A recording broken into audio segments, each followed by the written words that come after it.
Hubo un tiempo en el que tener un coche no era solo una comodidad, era un sueño, un símbolo de progreso, de libertad y de esperanza. Y si hay un coche que representa todo eso en España, ese es sin duda el Seat 600. Pequeño, redondeado, casi entrañable, pero con un papel enorme en la historia de nuestro país. Porque el 600 no solo puso a España sobre ruedas, ayudó a mover toda una generación hacia el futuro. Hoy te voy a contar cómo un coche diminuto cambió para siempre la vida de millones de familias españolas. 1. El nacimiento de un mito 1957. Corría el año 1957. España todavía se estaba recuperando de tiempos difíciles, y pocos podían permitirse un coche. Pero entonces, Seat, una empresa recién nacida en Barcelona, lanzó un modelo inspirado en el Fiat 600 italiano. Nadie imaginaba que ese cochecito redondo iba a convertirse en un icono nacional. Costaba unas 65.000 pesetas, un precio que para muchos era inalcanzable, pero mucho menor que el de otros coches. Por primera vez, las familias españolas podían soñar con tener su propio vehículo. El coche dejó de ser un lujo y se convirtió en parte del día a día. Las primeras unidades salieron de la fábrica de la Zona Franca, y en pocos años las listas de espera eran tan largas que había quien tardaba más de un año en recibir el suyo. 2. El coche de las familias. El Seat 600 se convirtió en un miembro más de la familia. Era el coche con el que se iba al trabajo, con el que se hacía la compra y sobre todo con el que se viajaba. Quien haya vivido aquellos veranos lo recuerda bien. Maletas en el techo, niños apretados detrás, ventanillas abiertas y cintas de los brincos o el dúo dinámico sonando. No importaba la incomodidad, importaba la ilusión de llegar.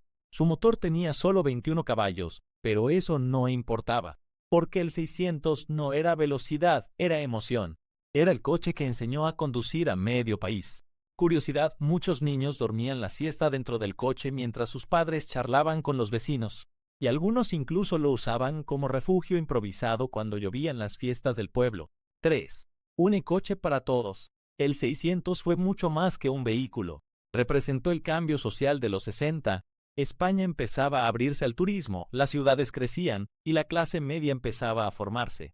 Y allí estaba él, acompañando ese cambio. En una época sin autovías, ni aire acondicionado, ni GPS, el 600 fue símbolo de unión. En cada barrio había uno. En cada garaje, un 600, se convirtió en un punto de encuentro, en un motivo de orgullo. Y lo mejor, era tan fácil de reparar que casi todos los padres del país sabían levantar el capó y arreglarlo con 4 herramientas. La mecánica del 600 se convirtió en una escuela improvisada para toda una generación. 4. El fin de una era y el nacimiento de una leyenda. En 1973, Seat dejó de fabricar el 600 tras más de 800.000 unidades vendidas en España. Su sustituto fue el Seat 127, más moderno y potente, pero ningún coche volvió a tener el mismo cariño del público. Para muchos, el fin del 600 fue el final de una época, la España de los pueblos, de los viajes familiares con bocadillos y termos de café, del coche como símbolo de esfuerzo y superación. Hoy en día, el 600 sigue presente en concentraciones, ferias y desfiles. Algunos están restaurados, otros conservan las pegatinas originales, pero todos cuentan una historia. La de un país que aprendió a moverse, a avanzar y a soñar. El Seat 600 no fue solo un coche, fue un compañero de vida, un testigo silencioso de los cambios, los viajes y las risas de millones de españoles.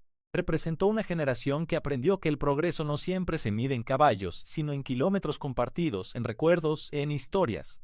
Quizás hoy parezca pequeño, lento o anticuado, pero si cierras los ojos, aún puedes escuchar su motor rugiendo suave y sentir esa mezcla de nostalgia y orgullo que solo provoca algo que realmente cambió la historia. Porque hubo un tiempo en el que España entera cabía dentro de un Seat 600.